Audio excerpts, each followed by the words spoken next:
Shalom, selamat pagi. Kita bertemu kembali di dalam Sabda Sadik. Pada saat ini saya akan menyampaikan firman Tuhan. Sebelumnya saya akan berdoa. Roh Kudus, kenakanlah hamba-Mu sebagai pakaian-Mu, agar apa yang menjadi kehendak Bapa di sorga itu akan hamba sampaikan kepada umat-Mu. Di dalam nama Tuhan Yesus hamba memohon kepadamu ya Roh Kudus. Haleluya, amin. Saya akan membaca firman Tuhan yang terdapat dalam Wahyu pasal yang kedua, ayat yang ke-8 sampai dengan ayat yang ke-11. Dan tuliskanlah kepada malaikat jemaat di Smyrna, inilah firman dari yang awal dan yang akhir, yang telah mati dan hidup kembali. Aku tahu kesusahanmu dan kemiskinanmu, namun engkau kaya, dan fitnah mereka yang menyebut dirinya orang Yahudi, tetapi yang sebenarnya tidak demikian. Sebaliknya mereka adalah jemaah iblis. Jangan takut terhadap apa yang harus engkau derita. Sesungguhnya iblis akan melemparkan beberapa orang dari antaramu ke dalam penjara supaya kamu dicobai, dan kamu akan beroleh kesusahan selama 10 hari. Hendaklah engkau setia sampai mati, dan aku akan mengaruniakan kepadamu mahkota kehidupan.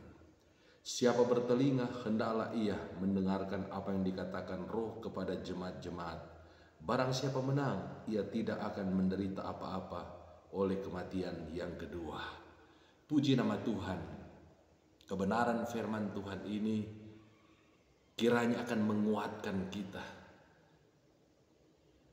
yang mungkin pada saat-saat ini mengalami kesusahan, mengalami pencobaan, dan mengalami berbagai tantangan-tantangan di dalam kehidupan kita.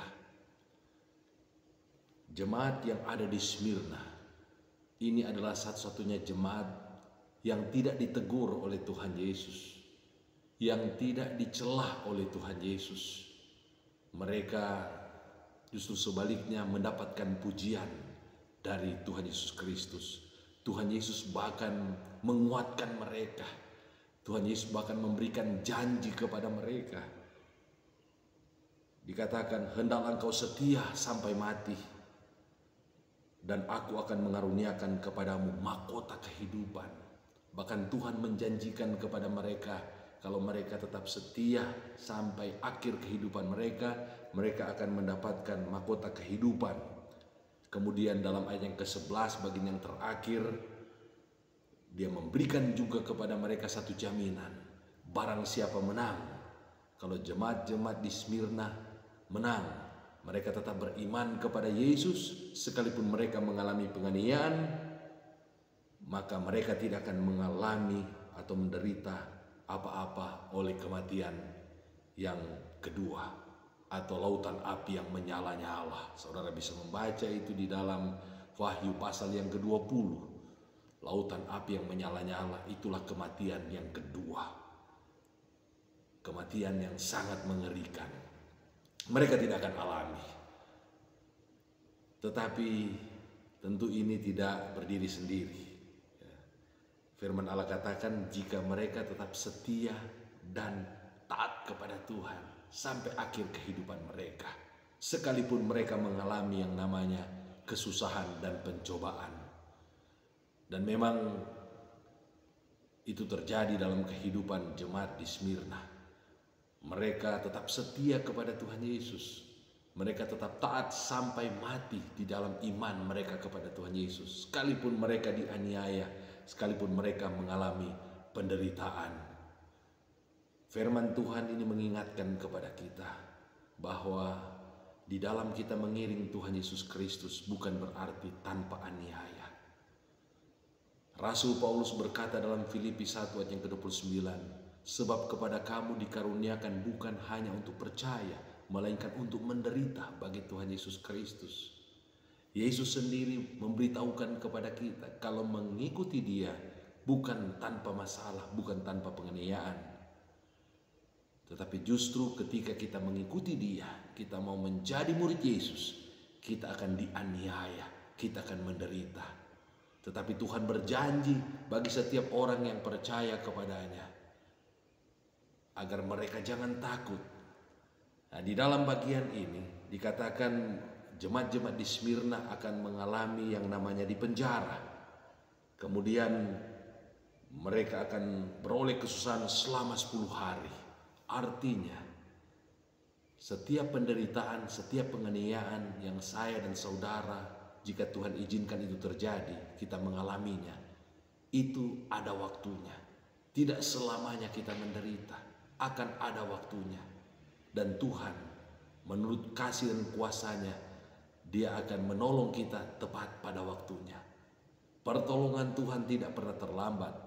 Pertolongan Tuhan bagi kita selalu tepat pada waktunya. Saudara mengingat Sadrak, Mesak, dan Abednego ketika mereka dilemparkan ke dalam perapian yang menyala-nyala. Apakah Tuhan membiarkan mereka? Sepertinya kalau kita melihat dalam kisah ini, sepertinya Tuhan tidak peduli dengan mereka. Mengapa mereka harus masuk ke dalam perapian yang menyala-nyala? Mengapa Tuhan tidak menolong mereka?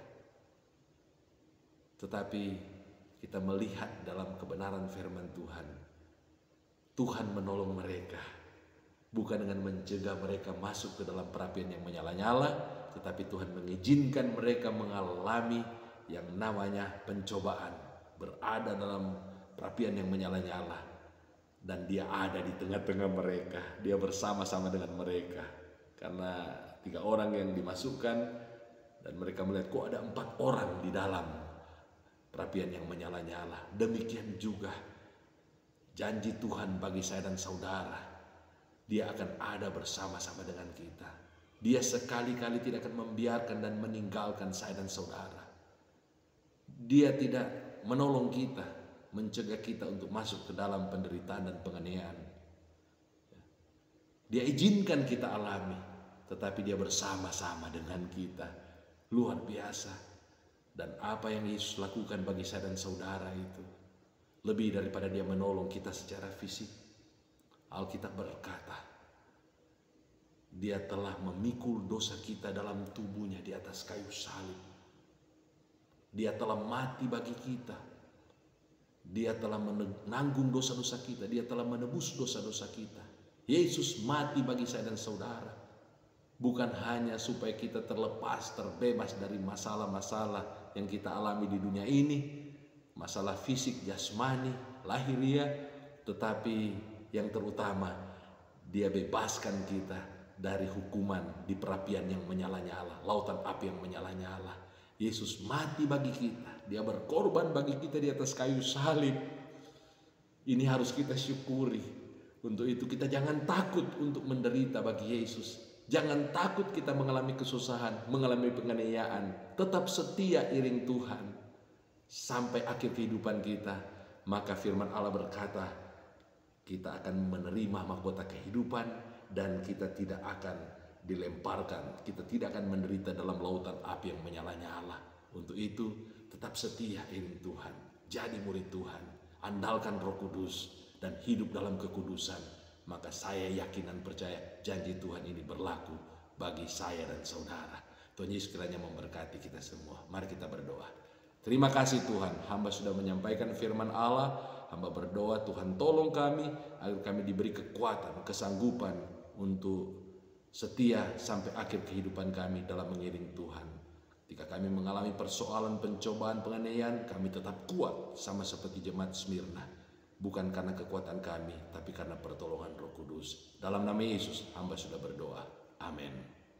Shalom.